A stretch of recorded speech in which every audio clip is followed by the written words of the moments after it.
Bonjour et bienvenue sur le plateau télé de Village Semence. Je vous rappelle que vous pouvez poser vos questions sur Twitter @VillageSemence. Alors ici nous parlons technique, nous parlons d'engagement, mais nous parlons surtout de la vie.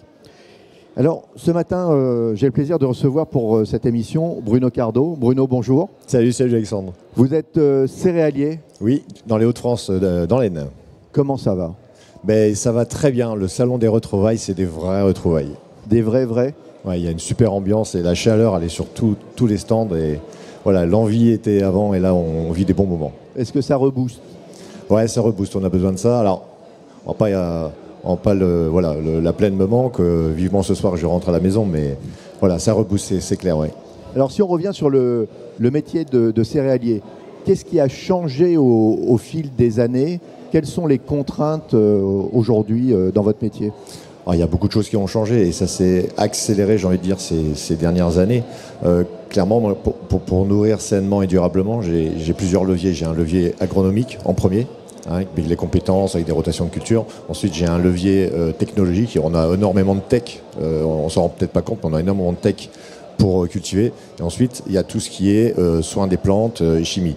Et les contraintes les plus nombreuses, elles sont d'abord réglementaires. Ça, on a des zones de non-traitement, des plants pollinisateurs, des contraintes sur la nouvelle PAC. Mais elles sont surtout sur des outils qu'on m'enlève pour continuer à produire. Et ces outils, ils sont, par exemple, pour lutter contre des ravageurs. En culture de colza, on m'enlève le phosmètre. Il y a des grosses difficultés et on peut même, par secteur, se dire je vais arrêter le colza.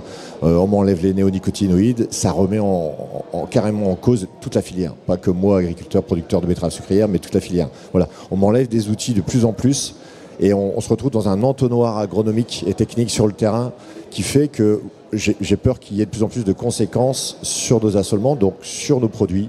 Et tout ce qu'on ne produira pas, j'ai peur qu'on l'importe. Et ça, c'est une grande inquiétude. Si on devait comparer les contraintes de votre métier à un autre métier, comment vous compareriez les choses? Je pense que tout métier a ses contraintes. J'ai envie de dire, je ne vais pas faire le Calimero, mais nous, on a les contraintes que je viens d'évoquer, mais on avait déjà les contraintes aléas. Donc, aléas climatiques, ok, notre bureau est ouvert, donc forcément, on est subi aux aléas climatiques. Et aléas économiques, on est en plein dedans, tout comme les autres métiers subissent aussi. Avec donc économique, nous, on va parler de l'Ukraine. Donc nous, c'est les engrais qui sont hyper chers. Voilà. Je pense qu'on a au moins autant de contraintes que de beaucoup d'autres secteurs d'activité. Alors quand on parle de ces contraintes, aujourd'hui, est-ce qu'on peut mesurer justement avec ce qui est en train de se passer en Ukraine, l'impact? Quand est-ce qu'on va ressentir l'impact de ce qui est en train de se passer et qu'est-ce que nous pouvons faire nous en France? C'est les messages qu'on essaye de passer au salon, c'est ça.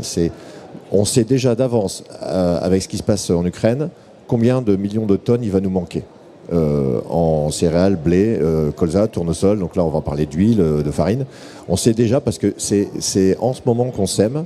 Ils ne vont pas pouvoir semer. On leur confisque du gasoil, les tracteurs. Ils n'auront pas l'outil pour produire. On sait déjà que dans 8 mois, sur les marchés mondiaux, il n'y aura pas les productions. Donc forcément, l'impact, on l'aura sur le marché mondial parce que toutes nos productions agricoles sont sur les marchés mondiaux. Et il ne faut pas se leurrer, l'impact vient jusqu'en Europe, jusqu'en France. Voilà. Maintenant, je ne suis pas expert, je ne vais pas te dire quel produit, à quel moment ça va manquer, mais il y a un vide, on connaît déjà maintenant le vide. Il faut réagir maintenant. Alors, dans le vide, on sait qu'il y a une production alimentaire, mais il y a aussi une production pour les animaux. Les deux seront touchés? Toujours. Il faut savoir que les céréales nourrissent en majorité un petit peu les bovins, mais surtout volailles et porcs. Et là, si les éleveurs volailles et porcs n'ont pas les céréales, c'est rideau. On a un petit peu ce phénomène-là déjà en France, avec la hausse des coûts de production en volailles et porcs. On se demande si on va rentrer des nouveaux lots, des nouveaux animaux pour continuer à produire. Si au moment où vous rentrez le lot de volailles, vous savez que vous allez perdre, c'est pas la peine de les rentrer.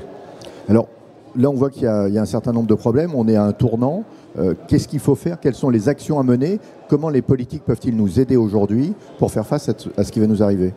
Voilà. Donc déjà... Concrètement, techniquement déjà, qu'est-ce qu'il faudrait faire sur le territoire national? Sur le territoire national, la prise de conscience, je crois qu'on y est. Maintenant, il faut aller jusqu'à la Commission européenne et les faire prendre conscience que, par exemple, le Farm to Fork avec 4%, avec des terres gelées, c'est pas possible pour l'instant. Donc voilà, gardez bien tous nos outils terres productifs. Ça, c'est sûr, il faut le faire là maintenant. Après, d'autres outils, je ne sais pas ce que tu... Si on revient sur le côté Farm to Fork, est-ce que ça veut dire qu'il faut qu'on mette entre parenthèses pendant 6 mois ou 1 an Farm to Fork au profit justement de ce qui est en train de se passer? Clairement, on n'est pas prêt. Cette révolution agricole de Farm to Fork, elle n'est pas souhaitable là maintenant, c'est pas le bon timing. C'est un peu comme pour les énergies. Voilà, on va vers le renouvelable, on est d'accord, mais c'est parfois un peu trop tôt. La preuve, l'Allemagne va vers du charbon, alors que c'est trop tôt. Il faut toujours respecter l'échelle du temps. Et en agriculture, on sème une fois par an, et s'il y a des choses à corriger, c'est l'année d'après. Il y a le temps de l'agriculture et le temps de la politique. Ça, c'est super important que tout le monde prenne conscience de ça. Et je crois que c'est pas une évidence. On est toujours pris par l'actualité et jamais on est en prévision suffisante. Complètement. C'est ça. Alors, je reviens sur un autre sujet qui est l'engagement au sein des associations. Là, je vois un t-shirt Agri-Demain. On est là avec les frères Agri-Twittos. En quoi c'est important pour le monde agricole, les agriculteurs, les éleveurs, de s'engager? Alors c'est important de prendre du temps, comme j'ai fait cette semaine. On prend une journée, on s'engage dans des assos, donc ça peut être Agri-Demain pour les fermes ouvertes, ça peut être Agri-Cœur, comme j'ai fait cette semaine aussi, avec des agri-défis. France Agri-Tutos évidemment, donc je suis membre du bureau. Et là, on s'engage en tant qu'agriculteur pour montrer notre métier, pour montrer nos fermes, expliquer, vulgariser le plus simplement possible. Voilà, et je pense que quand on a la bonne info, on a la bonne réaction. Parce que souvent, c'est quand on a un problème est inconnu ou méconnu, ça fait peur. Et la peur engendre des mauvaises décisions, y compris politiques d'ailleurs, et ainsi de suite. Voilà. Alors, si on parle 2 secondes, Agri-Demain, qu'est-ce que c'est? Donc Agri-Demain, c'est un outil qui permet donc par exemple pour moi agriculteur, cette année je vais faire une ferme ouverte le 19 juin chez moi à la ferme, et pour expliquer localement comment je travaille. On n'a rien à cacher.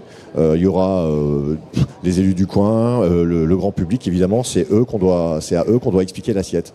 Les gens veulent savoir comment est faite leur assiette, c'est tout à fait compréhensible. Donc on est là pour expliquer, pour montrer. Alors l'autre, le bracelet, les agriculteurs ont du cœur, les agriculteurs, alors c'était une opération qui a été lancée il y a déjà plusieurs semaines. Le but, c'était de faire des agri-défis sur les réseaux sociaux. Moi j'en ai fait plusieurs un peu fun, et derrière capter des dons alimentaires français, et ces dons-là ils vont vers la banque alimentaire française, c'est elle qui vient les collecter, et c'est un gros succès. Donc l'objectif était de 200 tonnes, c'est-à-dire doubler le dernier. La réponse, on a un début de réponse mais je ne peux pas le dire, ce sera vendredi après-midi sur le plateau de TV Agri, ici au salon, et ce sera une belle surprise je pense. D'accord. Donc on dépasse largement les 200 tonnes. Et alors, l'autre association, les frères Agri-Twittos, alors France Agri-Tutos. Alors on fait de la com positive. On est répartis sur toute la France. C'est une belle famille, magnifique. C'est beaucoup d'amitié, beaucoup d'échanges, de la bienveillance aussi. Ça c'est génial. Et on a tellement d'agriculture, tellement de choses à montrer en France qu'on ne sera jamais assez nombreux d'ailleurs pour le faire. Et France Agri-Tutos, c'est la plus belle vitrine française de nos agricultures. Voilà, il faut nous rejoindre principalement sur Twitter et Facebook. Et je crois que dans cette association, il y en a qui sont un peu particuliers, qui font des vidéos qui font beaucoup rire. Et tout à l'heure, je faisais la comparaison entre l'agriculture et un autre métier. Il y a une vidéo qui a tourné dans le domaine de l'automobile. C'est ça. Une comparaison. C'est ça, en fait. Quand je disais tout à l'heure, on m'enlève mes outils. Donc j'ai comparé tous les outils qu'on m'enlève à un mécano automobile qui répare sa Clio, mais tu enlèves la clé 13, 17, 19, la clé à molette, voilà, et on te met des moufles, et débrouille-toi, et ton concurrent qui répare la Clio à côté, lui on lui enlève rien. Voilà, c'est l'image que j'ai voulu utiliser, parce que dans les faits c'est ça quoi. Bon, alors une vidéo comme ça, elle a été vue combien de fois? Je n'ai pas regardé, c'est pas des chiffres que je balance une vidéo, après quand je retombe dessus, des fois je regarde les vues, mais je n'ai pas le temps de suivre. Alors, voilà, je vous invite à suivre Bruno Cardo. Alors, son Twitter, c'est BruCardo. Comme ça, vous allez voir tout ce qui se passe dans les différentes associations à l'intérieur desquelles il se trouve. Et franchement, abonnez-vous. Vous verrez, ça vaut la peine. Merci beaucoup. Merci à tous et à très bientôt pour une nouvelle émission sur le plateau télé de Village Semence.